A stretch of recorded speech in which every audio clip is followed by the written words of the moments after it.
आज हम यूपीएससी 2017 का जो जियोग्राफी का पोर्शन है प्रीवियस ईयर वाला वो डिस्कस करेंगे। देखिए फर्स्ट क्वेश्चन है, तीस्ता नदी के संदर्भ में निम्नलिखित कथनों पर विचार कीजिए। देखिए सबसे पहले मैं आपको तीस्ता नदी के बारे में कुछ बताऊंगा, फिर उसके अकॉर्डिंग आप आंसर दीजिएगा, ठीक है। तीस्ता नदी आपको पता होगा सिक्किम से निकलते हुई सिक्किम में प्रवाहित होती है, उसके बाद पश्चिम बंगाल में जाती है, उसके बाद बांग्लादेश में जाती है, ठीक है। तो अब इसके बाद आप क्वेश्चन को पढ़िएगा, आपको पता चल जाएगा कौन सा आंसर सही है। तीस्ता नदी का उद्गम है जो ब्रह्मपुत्र का है, लेकिन यह सिक्किम से होकर बहती है। तो ये कह रहा है तीस्ता नदी का उद्गम वही है जो ब्रह्मपुत्र का है। देखिए ब्रह्मपुत्र आपको पता होगा ये चीन साइड से निकलती है, तो इस मानसरोवर साइड से, तो इसका ये तो गलत हो गया, ठीक है। दूसरा, ये रंगीत नदी की उत्पत्ति सिक्किम में होती है और ये तीस्ता नदी की एक सहायक नदी है। तो आपके पास जो सेकंड ऑप्शन है वो बिल्कुल सही है। थर्ड देखिएगा, कह रहा है तीस्ता नदी भारत और बांग्लादेश की सीमा पर बंगाल की खाड़ी में जा मिलती है। देखिए ये गलत है। क्या कह रहा है, तीस्ता नदी भारत और बंगाल की सीमा पर, भारत और बंगाल की सीमा पर बंगाल की खाड़ी में जा मिलती है, ये गलत होगा। अब इसलिए इसके अकॉर्डिंग देखा जाए तो दूसरा सही, तो कौन सा ऑप्शन दूसरा है, तो इसका ऑप्शन बी होगा।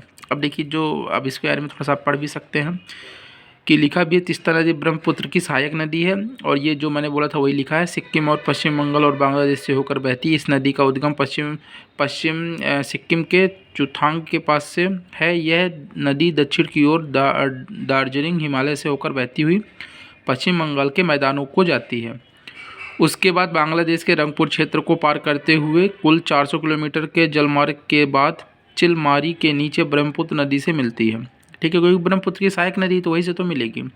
रंगीत नदी की उत्पत्ति सिक्किम में होती है, और जो रंगीत है ये सहायक नदी किसकी, तीस्ता की, और यह तीस्ता की एक सहायक नदी है, ठीक है। अब मैं आपसे इसमें 3-4 क्वेश्चन पूछूंगा।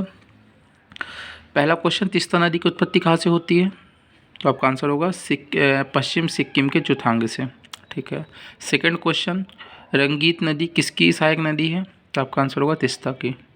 रंगीत नदी का उत्पत्ति कहाँ से होती है, सिक्किम से। ब्रह्मपुत्र की सहायक नदी, एक सहायक नदी का नाम बताइए, तीस्ता, ठीक है।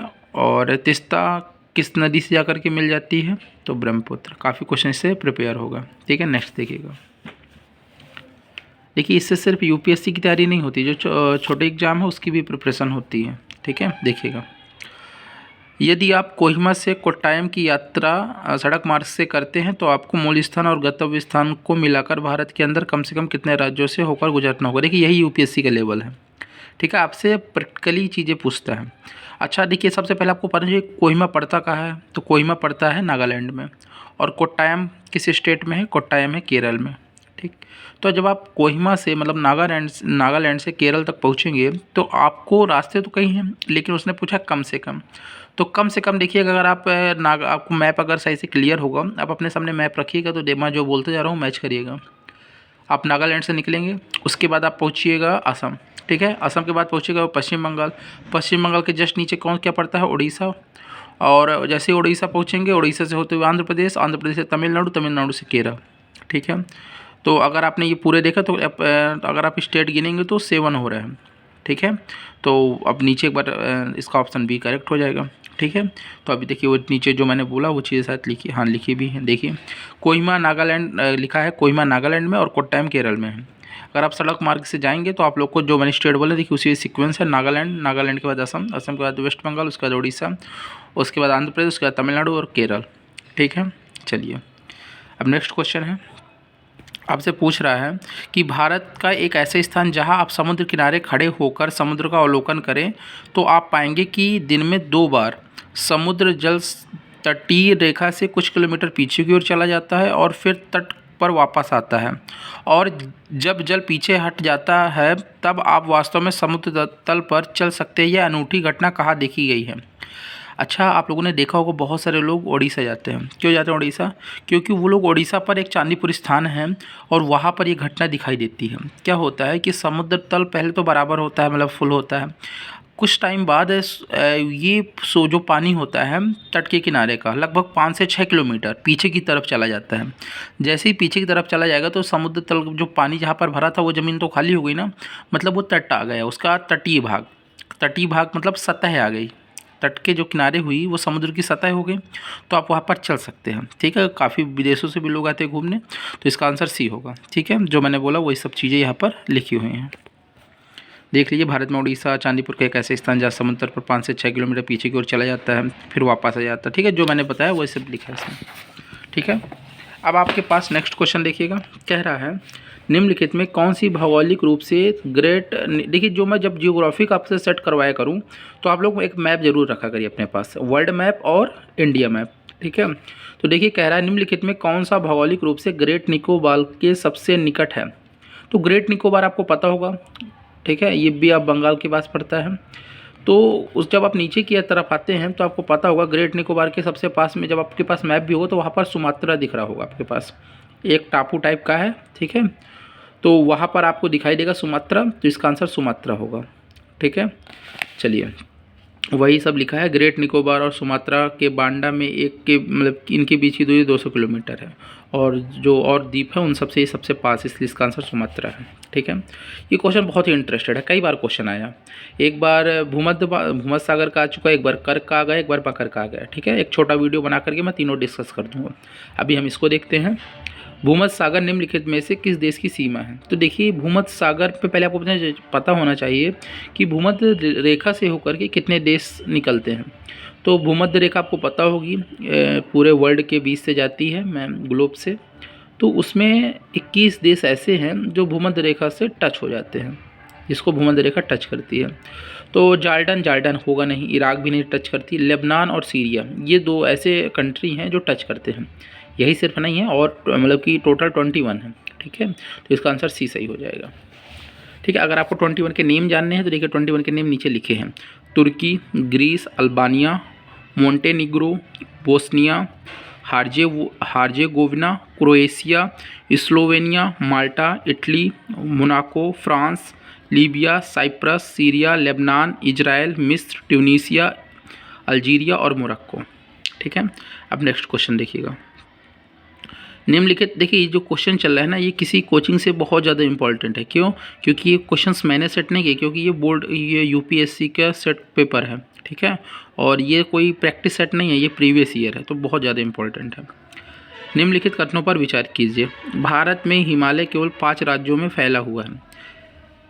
भारत में हिमालय केवल 5 राज्यों में फैला हुआ है। देखिए पहली बात आपको मैं कुछ चीज़ें बता दूँ, मोस्टली क्वेश्चन में अगर आपको क्लियर है तो ठीक है, अगर क्लियर नहीं तो मोस्टली क्वेश्चन में अगर उसने केवल वर्ड यूज कर दिया यूपीएससी में तो काफ़ी चांस हो जाते हैं कि वो क्वेश्चन गलत होगा।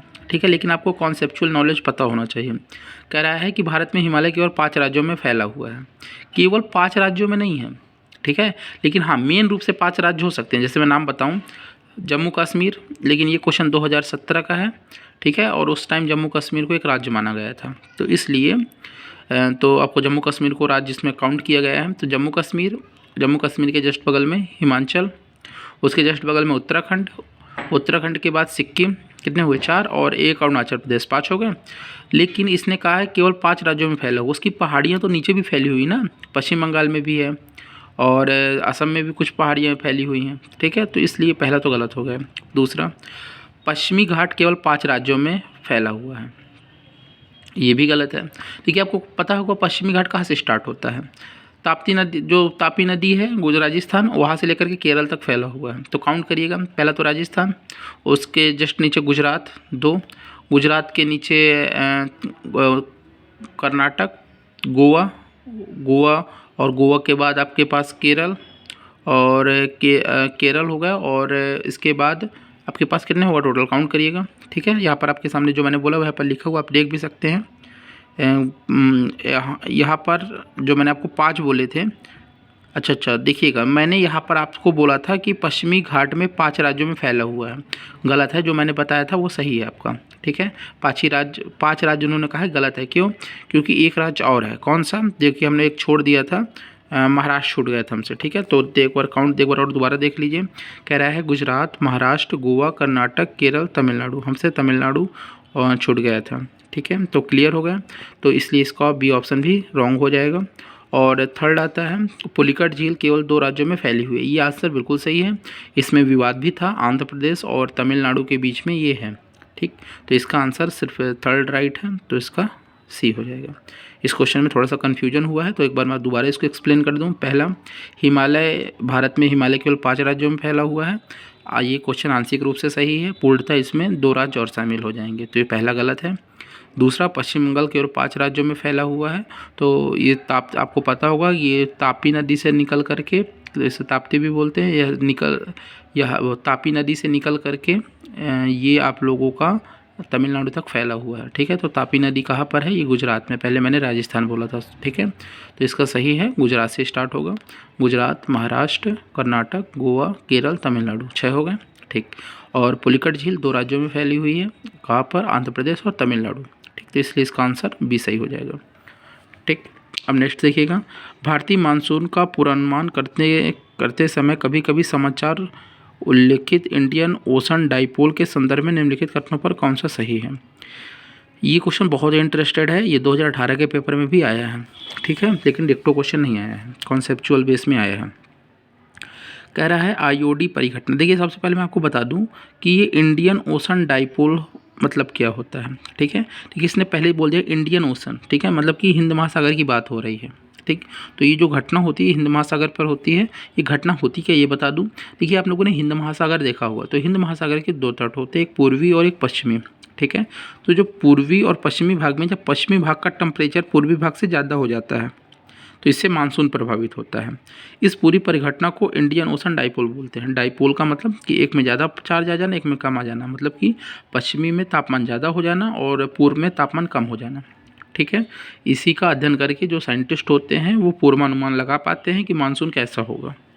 ठीक, अब इसके क्वेश्चंस पढ़ेंगे। पहला दिए आपके पास, आईओडी परिघटना उष्णकटिबंधीय पश्चिमी हिंद महासागर एवं उष्णकटिबंधीय पूर्वी प्रशांत महासागरों के बीच सागर पृष्ठ तापमान में अंतर विशेषित करता है। पहली बात यही गलत हो गया, क्योंकि इसने प्रशांत भी इंक्लूड कर दिया ना, और ये बात हो रही है इंडियन ओशन की, तो ये गलत हो गया। सेकंड, आईओडी परिघटना मानसून पर अल्नीनो के असर को प्रभावित करती है। बिल्कुल ठीक है, अल्नीनो को प्रभावित कर ही जाएगी, क्योंकि टेम्परेचर पर आधारित है, तो इसका आंसर ऑप्शन बी सही हो जाएगा। ठीक है, अब आप जो चीज़ मैंने बोली, देखिए यहाँ पर कुछ चीज़ें लिखी गई हैं, देख लीजिए।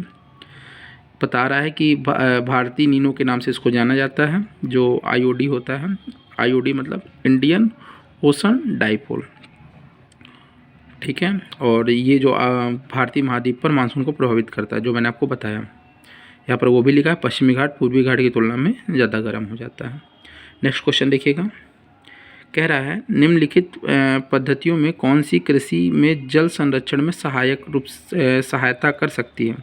देखिए, पहले आप ये समझिए कि कृषि में जल संरक्षण में सहायता, तो जल संरक्षण से मतलब आपको पता होना चाहिए कि जब हम लोग कृषि करते हैं तो कृषि में जो पौधे होते हैं उनको ज़्यादा से ज़्यादा पानी की ज़रूरत होती है। मतलब जो मृदा होगी, मृदा में नमी की आवश्यकता ज़्यादा होगी। तो जल संरक्षण तभी हो सकता है जब आप मृदा में नमी को बनाए रखें। तो पहला क्वेश्चन ऑप्शन पढ़िएगा, कह रहा है भूमि की नम और शून्य जुताई। देखिए, जुताई करने से क्या होता है कि जो मिट्टी होती है ना, क्योंकि अगर आप कम करेंगे, कम जुताई से क्या होगा, जो मिट्टी का आवरण पूरी तरीके से हटेगा नहीं, थोड़ा सा हटेगा, तो जिससे उसका वाष्पीकरण कम होगा। तो पहला तो सही होगा। दूसरा, खेत में सिंचाई से पूर्व जिप्सम का प्रयोग। जिप्सम का प्रयोग करने से क्या होता है, नमी ज़्यादा बनी रहती है, वाष्पीकरण कम होता है, इसलिए ये भी सही है। फसल अवशेष को खेत में ही रहने देना, ये भी बिल्कुल सही है। क्यों? क्योंकि जितने ज़्यादा अवशेष पड़े होंगे उससे उतनी ही ज़्यादा मृदा का आवरण बना रहेगा। मृदा का आवरण बना रहेगा जिससे सूर्य का प्रकाश, सनलाइट उस पर पड़ेगी तो नमी ज़्यादा बनेगी, क्योंकि वो ढका रहेगा, तो जिससे उसका वाष्पीकरण कम होगा और नमी ज़्यादा बनी रहेगी। तो इसलिए ये तीनों सही है, ऑप्शन डी ये सभी। क्लियर हो गया? चलिए, अगर आप चाहें तो एक्सप्लेनेशन गिवन है, पढ़ सकते हैं। ठीक है, अब नेक्स्ट क्वेश्चन, निम्नलिखित कथनों पर विचार कीजिए। पहला, राष्ट्रव्यापी मृदा स्वास्थ्य card scheme, soil health card scheme उद्देश्य है। तो पहले आपको इसके बारे में पता होना चाहिए कि सॉइल हेल्थ कार्ड स्कीम क्या है, कब आई, ये सब आपको पहले पता होनी चाहिए। देखिए, जो मृदा स्वास्थ्य कार्ड स्कीम थी ये 2015-16 में आई। ठीक है, जब बीजेपी पार्टी की गवर्नमेंट बन गई थी तो तब ये मृदा कार्ड अप्लाई किया गया था। ये 2015-16 में अप्लाई किया गया था। ठीक है। इसकी ये किस लिए बनाया था? देखिए इसमें क्या होता थे, किसान जागरूक नहीं थे तो उसमें बहुत ज़्यादा उर्वरकों का प्रयोग करते थे, ठीक है, जिससे मृदा की उर्वरक शक्ति ख़त्म हो जाती थी। ठीक, उनको ये भी नॉलेज नहीं था कि किस फसल के बाद कौन सी फसल लगाएं और उस मृदा में क्षार कैसी किस प्रकार की उर्वरक की आवश्यकता होगी, क्योंकि एसिडिक भी कुछ होती हैं, कुछ बेसिक्स भी होती हैं मृदा, तो उसके अकॉर्डिंग था। ठीक, अब ऑप्शन पढ़ेंगे, अब आपको क्लियर हो जाएगा कौन सा सही है। ठीक है, पहला ऑप्शन वो सिंचाई कृषि योग्य क्षेत्र का विस्तार करना है, तो देखिए क्षेत्र का विस्तार तो करना नहीं था, ये तो गलत हो गया। सेकंड है मृदा गुणवत्ता के आधार पर किसानों को दिए जाने वाले ऋण मात्रा का आकलन से बैंकों का समर्थन करना, तो ऋण की तो कोई बात ही नहीं हुई, ये भी गलत। अब नेक्स्ट है कृषि भूमि के उर्वरकों के अति उपयोग को रोकना, ये सही है। ठीक है, मैंने अभी बताया कि उर्वरकों का बहुत ज़्यादा प्रयोग हो रहा था, तो इसलिए इसका केवल 3 वाला ऑप्शन बी सही होगा। आप चाहें तो एक्सप्लेनेशन रीड कर सकते हैं। ठीक है, अब कल हम लोग जो हमारा टॉपिक होगा पर्यावरण और पारिस्थितिकी, कल हम इसको स्टार्ट करेंगे। Thank you.